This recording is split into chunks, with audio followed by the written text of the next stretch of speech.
Olá, gente boa, eu sou Rafael Bittencourt e você é muito bem-vindo ao meu canal. Nós vamos falar hoje nesse vídeo sobre uma reconfiguração ou a transformação do G7 para o D10, as 10 maiores democracias do mundo. Eu vou fazer um link para você pensar comigo se tem relação com a profecia de Apocalipse dizendo sobre os 10 reinos. Eu quero que você fique comigo porque o Ocidente está se mobilizando para travar a possível hegemonia econômica da China. Eu quero que você fique comigo porque esse vídeo é muito interessante e eu vou te falar de coisas muito importantes, então fique comigo até o final. Mas antes da gente prosseguir, quero te pedir, por favor, para que você deixe o seu like agora, porque o seu like nesse momento vai fazer esse vídeo se ranquear e se você não é inscrito ainda, aproveita agora para poder se inscrever no nosso canal e contribuir com o nosso trabalho aqui, beleza? Muito obrigado, eu te agradeço de coração por você ter deixado o seu like nesse vídeo. Bom, seguinte, para eu te responder quem pode parar, quem pode travar a possível hegemonia da China, eu quero te dizer primeiro que a China está sendo preparada pela agenda globalista já há bastante tempo, não é de agora, mas ela está sendo preparada para assumir essa posição hegemônica no mundo. E a China vem adotando uma estratégia econômica, a sua estratégia política. É claro que tudo é mais fácil, os protocolos são muito mais fáceis, não tem vigilância, né? A ditadura comunista chinesa ela faz o que ela bem entende, porque é um regime ditatorial. Mas em questão de economia, a estratégia da China vem sendo estabelecer fortes relações comerciais com o mundo, claro, porque essa é a lógica do sistema, mas especificamente dominando algumas áreas de tecnologia. E se você tem boa memória, você vai lembrar e você sabe claramente que a China é a grande plagiadora, é a grande copiadora do mundo, né? Copiou o mundo inteiro, copiou a tecnologia e há discussões, inclusive, sobre as tecnologias usadas para espionagem, mas enfim, o fato é que a China é a grande plagiadora do mundo, é a grande copiadora do mundo, copiou as grandes tecnologias, as grandes engenharias, se desenvolveu, cresceu, atraiu o mercado, capital, atraiu o mercado financeiro, atraiu o setor produtivo com legislações trabalhistas quase que inexistentes, salários muito baixos, então foi um vislumbre para o mundo inteiro, as grandes empresas migraram para a China. Mas eu quero que você pense no seguinte, existem 3 possibilidades do Ocidente, das potências ocidentais, estou falando das potências hegemônicas. Então, hegemonia do mundo é Estados Unidos, estamos falando de Estados Unidos. Estados Unidos aliados às outras potências econômicas do mundo estão se movimentando em algumas frentes. Eu queria analisar essas frentes com você que possivelmente pode travar a lógica dessa nova ordem política, né, para a China assumir a posição hegemônica. Como que isso poderia ser feito de travar a China? Por 3 frentes possíveis. A primeira é militar, mas a coisa fica mais complicada porque a China tem um poderio militar muito grande também. E eu já falei no outro vídeo aqui para você de que os Estados Unidos têm abandonado acordos de Open Sky, por exemplo, com a Rússia. A inteligência dos Estados Unidos tem identificado testes baixos, que são testes subterrâneos de armas nucleares, tem detectado na China, tem detectado na Rússia. Eu te falei recentemente, inclusive, num vídeo chamado Tensão Nuclear, justamente dessa mobilização dos Estados Unidos e de alguns países europeus em relação à China e à Rússia. Por exemplo, uma outra questão que reforça esse viés militar, que pode fazer frente a essa possível hegemonia da China, nessa questão militar, os Estados Unidos estão deixando a sua presença militar, estão reduzindo sua presença militar no Afeganistão. Primeiro você tem que entender que é por causa do petróleo.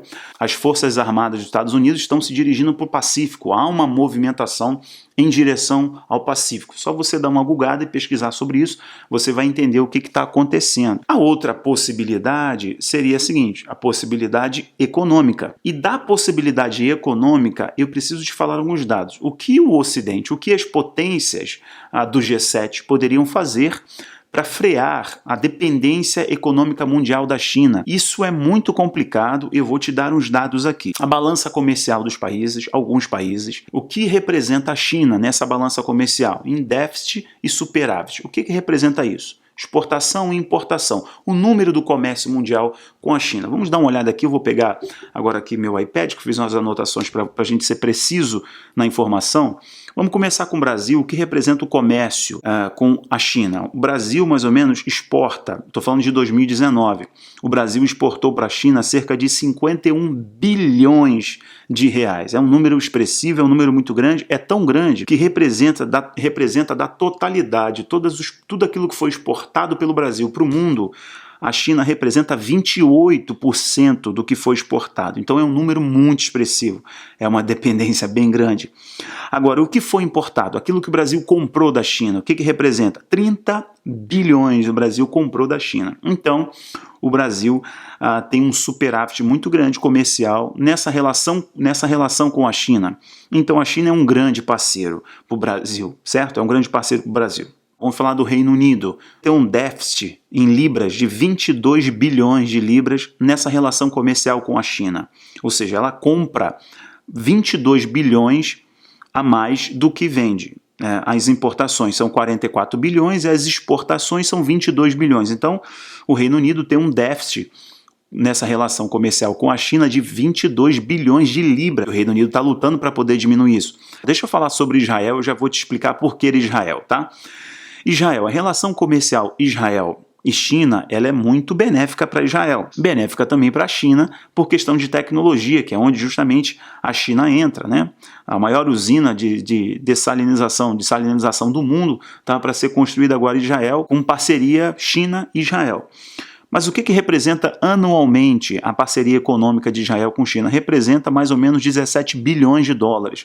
Para Israel é um número significativo. Por exemplo, a China representa 10% das exportações de Israel. Os Estados Unidos vêm fazendo pressão não só em Israel, mas alguns outros países que são parceiros dos Estados Unidos para que esses países reduzam a dependência ou reduzam o estreitamento da afinidade comercial com a China.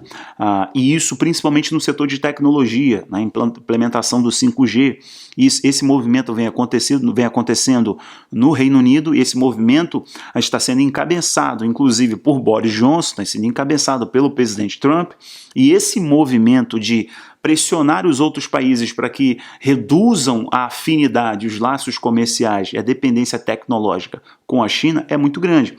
Israel está sofrendo isso, né?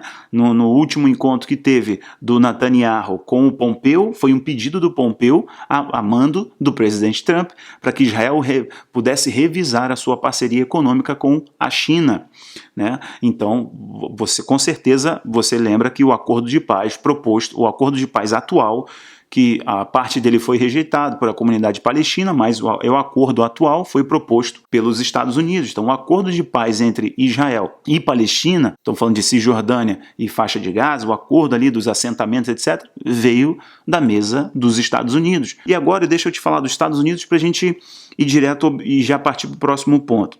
O que representa a China para os Estados Unidos em relação comercial? Olha aqui que números expressivos. O déficit nos Estados Unidos, o déficit comercial com a China é muito grande e nos governos anteriores era pior ainda. Atualmente, o déficit do ano passado, isso são dados oficiais, você pode pesquisar sobre isso, o déficit no ano de 2019, que é o ano que a gente tem referência, foi de 345 a 350 bilhões de dólares. 345 a 350 bilhões de dólares. Isso aí é exorbitante, isso é o déficit, é o que os Estados Unidos compra em relação ao que ele vende. Ele compra muito mais, ele é muito mais dependente, tem muita importação da China. O presidente Trump, ele começou com uma política, se você vai lembrar da campanha dele, é American First, América primeiro. Então, América em primeiro lugar. E ele começou a objetivar e implementar uma série de medidas para reduzir essa balança comercial desfavorável para os Estados Unidos. Você vai lembrar também que as taxações, as brigas comerciais, as brigas alfandegárias com os Estados Unidos e China Está muito grande, essa rivalidade está até hoje.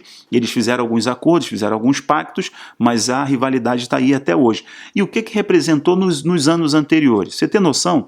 Dos anos anteriores, nós estamos falando de 2015 até 2017, o déficit comercial dos Estados Unidos e China era mais ou menos na casa de 500 a 700 bilhões de dólares. Então, todo ano, essa dívida era gigantesca. Os Estados Unidos compravam muito mais do que vendiam para a China. O que eu estou te apresentando? O que significam esses números? Esses números sinalizam a dependência econômica mundial da China. Então, eu afirmei para você no começo do vídeo que a China vem sendo preparada pela nova ordem para assumir uma posição hegemônica no mundo, de potência hegemônica. Ela vem figurando ali entre segunda e terceira posição com a Rússia. E a gente sabe que já nos últimos tempos para cá, a China vem disparando e confrontando os Estados Unidos nessa relação de qual é a principal potência hegemônica do mundo. Eu falei da questão militar, eu falei da questão econômica, da relação econômica, e agora eu vou te falar da questão política, que era a outra possibilidade de se frear, de se barrar, para que a China não assuma a posição de principal hegemonia, né? Potência hegemônica do mundo. É relação política. A parte política é o seguinte, que agora que fica interessante, e que bom que você ficou até o final. A parte política é: o G7 está sendo reconfigurado, inclusive o presidente Trump conversou com o presidente Bolsonaro, e o presidente Bolsonaro tweetou, eu vou colocar o Twitter dele para vocês na tela, o Bolsonaro agradecendo 1 hora de bate-papo com o Trump, e dizendo que, inclusive, o Trump conversou com ele sobre a extensão do G7, para que uma possibilidade do Brasil ingressar no G7. Então o que acontece? O G7 é o grupo das principais potências mundiais. São 7 potências mundiais que compõem o G7. A princípio já tinha se falado nessa dilatação, na extensão, para que outros países pudessem ingressar no G7. Mas o que está acontecendo agora? Por causa desses outros fatores que eu te falei, militar e econômico, o que as potências estão fazendo? As potências ocidentais do G7 estão fazendo. Estados Unidos, junto com Grã-Bretanha, Reino Unido, estão fazendo o seguinte: eles estão discutindo para que o G7 não seja mais G7, seja D10, D de democracia, em inglês, né? E de 10 maiores democracias. Então, nós estamos falando de 10. D é democracia e 10, obviamente, são 10 nações. São 10 nações democráticas do mundo. Então o G7 está se reconfigurando a pedidos do presidente Trump e a pedidos de Boris Johnson, Reino Unido, e por aí vai, né, dessas 7 potências. Para que se ingresse Coreia do Sul, para que se ingressem outras democracias no mundo para fazer frente e fazer oposição a quem? A China. Então o G7 vai se reconfigurar num G10. Aí, automaticamente, senhores, ressalta para mim a questão do texto bíblico de Apocalipse 17, do texto de Daniel capítulo 7, que fala sobre 10 chifres em Daniel, que fala sobre os 10 reis de Apocalipse 17. E esses 10 reinos vão formar um único governo, e esse governo vai durar 1 hora, simbologia do Apocalipse para um governo curto. Essa reconfiguração do G7 para o D10, para fazer oposição à China, bloquear esse avanço e reduzir a dependência do mundo em relação à China, e aí o foco é a questão tecnológica. O argumento é a questão da tecnologia, o argumento que o Reino Unido tem usado, é o argumento que os Estados Unidos têm usado, a relação da tecnologia, a dependência econômica, o desfavorecimento nessa balança comercial, e eles estão se unindo e chamando de D10, as 10 maiores democracias do mundo. E engraçado que o meu entendimento, minha mente volta-se logo para o texto que se refere às 10 maiores, os 10 reinos mencionados em Apocalipse, e aqui eles estão chamando das 10 maiores democracias do mundo. Mas deixa eu te falar o seguinte, como isso é possível? Olha aqui, presta atenção, as 10 maiores economias do mundo representam 70% da produção mundial. As 10 maiores economias do mundo representam 79% da dívida mundial. As 10 maiores economias representam 79% da dívida do mundo, são os maiores e mais endividados. Agora, as 10 maiores economias do mundo representam 60% da população mundial.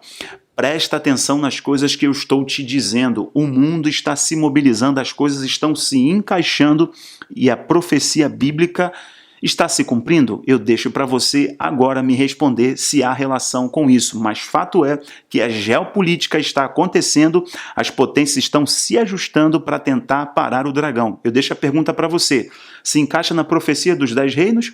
Eu faço outra pergunta para você, eles vão conseguir frear ou parar o dragão?